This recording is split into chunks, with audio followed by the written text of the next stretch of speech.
Impressionism had finally won acceptance in the art world.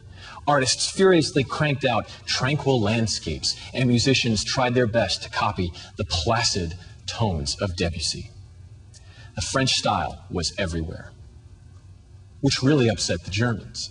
They were busy working on their own answer to Impressionism. They called it Expressionism. Expressionism is concerned with the self, expressing the deep, dark, inner essence of the soul.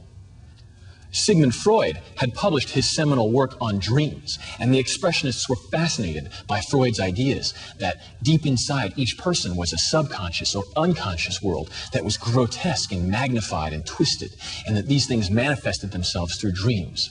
Expressionists saw, like Freud believed, that these were the true essence of the human soul, and they wanted to bring this out and show the world. Expressionism is concerned with the self, expressing what is hidden within the dark, deep recesses of the soul. Expressionists constantly sought the most powerful means of expression and searched for maximum intensity all the time. Unflagging, unrelenting, no lessening of tension was allowed. Expressionism grabs you and holds you and doesn't let you go.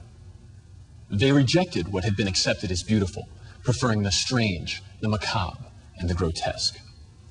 There were two main groups of Expressionist artists, the Blue Rider and the Bridge. The Bridge was founded by Ernst Kirchner, an architecture student. Based in Berlin, they pursued a very rough-hewn, crude, almost primitive style.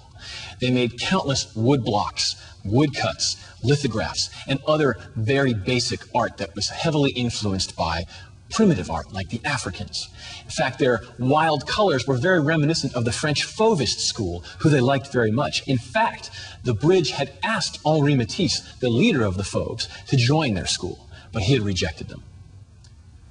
The group dissolved in 1913, and all of their artwork was banned. The Blue Rider was led by Vasily Kandinsky, a Russian who had emigrated to Munich in 1896.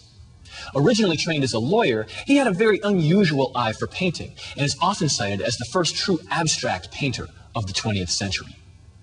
Kandinsky was fascinated by music and was a big music fan. He gave his pieces titles like Composition 9 or Improvisation 11.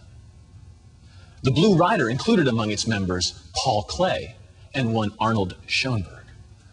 Schoenberg was a composer as well as a painter. Born in Vienna in 1874, he studied violin at an early age and eventually dropped out of school to pursue music full-time. This was not easy for him, and he had to make his money by working at a bank, by scoring popular tunes, by writing cabaret songs, and orchestrating other popular music of the day. In the first decade of the 20th century, he began teaching music and met Kandinsky, and had his first exhibition of his paintings in 1909. When Hitler came to power, Schoenberg moved to the United States and ended up teaching music in Los Angeles at the universities there for many years until his death.